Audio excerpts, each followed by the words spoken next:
పిత పుత్ర పవిత్రాత్మ నామమున ఆమేన్. ఈరోజు జనవరి 26వ తారీఖు. లూకా సువార్త 1వ అధ్యాయము 1వ వచనము నుండి 4వ వచనం వరకు మరియు 4వ అధ్యాయము 14వ వచనము నుండి 21వ వచనం వరకు.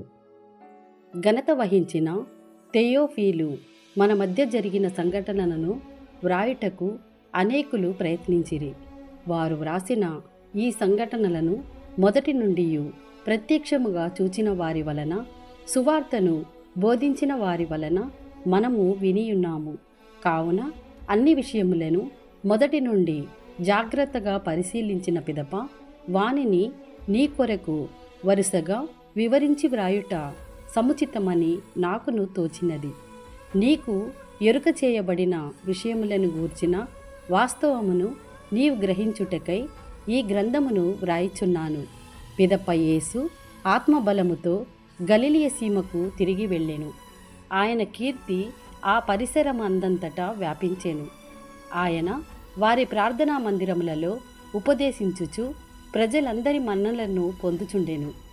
తరువాత యేసు తాను పెరిగి పెద్దవాడైన నజరేతునకు వచ్చి అలవాటు చొప్పున విశ్రాంతి దినమున ప్రార్థనా మందిరమునకు వెళ్ళెను. అచట ఆయన చదువుటకు నిలుచుండగా యెషయా ప్రవక్త గ్రంథమును ఆయనకు అందించిరి. ఆ గ్రంథమును తెరవగా ఆయనకు ఈ క్రింది వచనములు కనపడెను. ప్రభువు ఆత్మ నాపై ఉన్నది, పేదలకు సువార్తను బోధించుటకై ఆయన నన్ను అభిషేకించెను.